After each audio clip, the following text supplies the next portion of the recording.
Esses questionamentos são desencadeadores de crises existenciais, de conflitos existenciais. Eles são adoecedores. E quais são os questionamentos que alguns fazem? Quem é Deus? Como surgiu Deus? Qual a origem dele? Ele é relacionável? Mas como que ele se autossustenta? O homem quer compreender Deus em sua amplitude, em sua completude. Aí complica. Mesmo porque eles não vão ter respostas contundentes, respostas satisfatórias, porque Deus está numa dimensão infinitamente além dessa. Isaías, no capítulo 40, deixa eu ver aqui, 43, versículo 11, ele disse assim: eu sou o Senhor. Essa expressão, eu sou, você vai encontrar mais de 1000 vezes na Bíblia. Eu sou. E para compreender essa expressão em sua completude, só interpretando o texto a partir da língua original. Entendeu? É o que os eruditos chamam de análise filológica do texto. Mas eu sou. Veja aqui, eu sou. Veja a ênfase que ele dá. Eu sou o Senhor. E fora de mim não há outro. Veja aqui o escritor defendendo a singularidade de Deus. Mostrando aqui que ele tem atributos. Além dos atributos comunicáveis, ele também detém atributos incomunicáveis. Entendeu? E ele diz mais: eu anunciei, eu salvei, e eu criei, e eu sustento todas as coisas. E não há quem possa escapar de mim. Veja a soberania de Deus. Antes que houvesse dia, eu sou. Ele não disse eu era, ou eu serei. Ele disse eu sou. E ninguém há que possa escapar das minhas mãos. E operando eu, quem impedirá? Queridos, na tentativa de trazer luz para essas questões metafísicas, na tentativa de tentar facilitar a compreensão, tem surgido algumas correntes de pensamento, que são correntes de pensamentos teológicos e filosóficos. Por exemplo, o teísmo aberto. O teísmo é conhecido também por teologia relacional. Porque Deus relaciona com o homem. É acessível a todos. Por isso o nome é teísmo aberto, que eles querem abrir Deus. Entendeu? Para o teísmo aberto, Deus abdicou da sua onisciência e da sua onipresença. Então ele não sabe, ele não conhece o futuro. Ele conhece o passado e o presente. Mas ele, por abdicar dos seus atributos, da sua onipresença e da sua onisciência, ele se autolimitou. É um Deus limitado, não conhece o futuro. O futuro é incerto. Entendeu? O futuro é incerto. E para o teísmo aberto, Deus é um ser que ele é adequável. Sendo adequável, ele pode ser manipulado, pode ser determinado. Veja que coisa mais bizarra, né? Essa corrente de pensamento tem as suas origens históricas lá no século XVI, XVII, da era cristã. Entendeu? Esse Deus do teísmo aberto é Deus pequeno, limitado, porque ele se deixa impressionar, ele se deixa seduzir, ele se deixa até determinar pelo ser humano. Não é o Deus que a Bíblia revela. O nosso Deus, ele só faz aquilo que ele apraz. Entendeu? Ele é soberano. Ele só está subordinado a uma lei. Né? A uma lei. Que é a sua vontade. A Bíblia diz que ele fez todas as coisas pelo poder da sua vontade. Ele faz o que a sua vontade quer. Aquilo que ele apraz. Mas em outro movimento chamado deísmo. O deísmo é também um movimento teológico que tem as suas origens lá no século XVIII. Ele é filho do iluminismo. Ele emerge do racionalismo. Qual é a ideia do deísmo? O deísmo ensina o seguinte, que Deus é transcendente, nunca imanente. Ou seja, para o deísta, para o adepto do deísmo, Deus é um ser que ele é transcendente, mas ele não é imanente. Ou seja, ele criou todas as coisas, ele é o originador de tudo, mas ele não é sustentador. Porque Deus não intervém na história humana. Ele não intervém na sua criação. Ele abandonou o universo. Diz o texto aqui que nós lemos que ele criou e sustenta.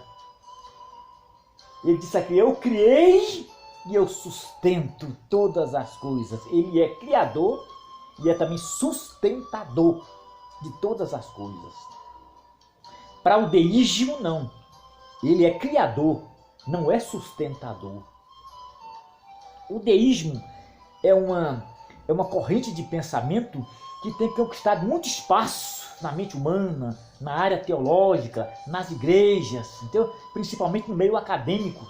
Ele tem encontrado terreno muito fértil, tem se disseminado, tem se proliferado. Entendeu? Já o agnosticismo, gnóstico quer dizer conhecimento e agnóstico é sem conhecimento. Então, para o agnosticismo, o agnóstico ele é neutro com relação a Deus. Porque o agnosticismo é uma filosofia oriental que busca prova científica de Deus. Não tendo essa prova, o agnóstico simplesmente é neutro. Ele não confessa e nem nega. É uma neutralidade. Entendeu? É uma neutralidade diante de Deus. O agnóstico é aquele que anda pelo que ele vê, pelo que é tangível, pelo que é palpável. Entendeu? Já a crença em Deus é por fé. O escritor aos Hebreus diz que é por fé. E diz que sem fé é impossível agradar a Deus. Então eu creio que o adepto do teísmo aberto, o adepto do deísmo e o adepto do agnosticismo são pessoas vazias. Não vazias. A vida das pessoas não tem razão de ser, não tem sentido. Porque Deus não pode habitar nessas pessoas, porque sem fé é impossível agradar a Deus. Querido irmão, e o ateísmo? O ateu é aquela pessoa que conduz a sua vida independentemente de Deus. Ele sempre alega que não existe uma fundamentação metafísica para a existência de Deus. Em razão disso, eles negam a sua existência. Mas o ateu é alguém também vazio. Porque é o Espírito Santo que nos consola, nos conforta, nos revela as grandiosidades de Deus. E tratando de vida ateia, como fica a situação? Como fica a situação? Existe um arqueólogo do século XIX chamado William Ramsay. William Ramsay, ele defendeu há muito tempo uma tese de doutorado, de doutorado. E a sua tese foi a seguinte: a minha negação de fé é maior do que a confissão de fé de qualquer crente. Ele andou lendo os evangelhos, principalmente o livro de Lucas, mas ele nunca compreendeu os evangelhos. E ele dizia que Lucas estava equivocado. Não existe o Jesus histórico, nem o Jesus salvador.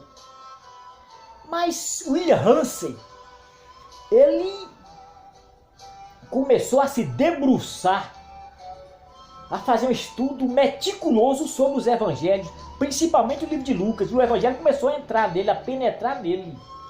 Aí ele prostra aos pés de Cristo. Ele se converte. Aí ele disse que a conversão não é uma dissociação da realidade como ele pensava. A conversão a Cristo é uma experiência tremenda. Aí ele defende uma outra tese, desconstrói a anterior e constrói uma nova. E a nova é a seguinte: a minha confissão de fé é maior do que a minha negação de fé anterior. Aí ele escreve um livro, e Lucas tinha razão. E Lucas tinha razão. Entendeu? E Lucas tinha razão. Queridos irmãos, de todas essas correntes de pensamento ateísta, eu diria que o ateísmo mais nocível à fé cristã, o ateísmo mais nocível à fé cristã, é o ateísmo de um filósofo alemão chamado Ludwig Feuerbach. Ludwig Feuerbach. Ele foi fonte de inspiração para muitos filósofos, inclusive para Karl Marx. Marx se inspirou em Feuerbach.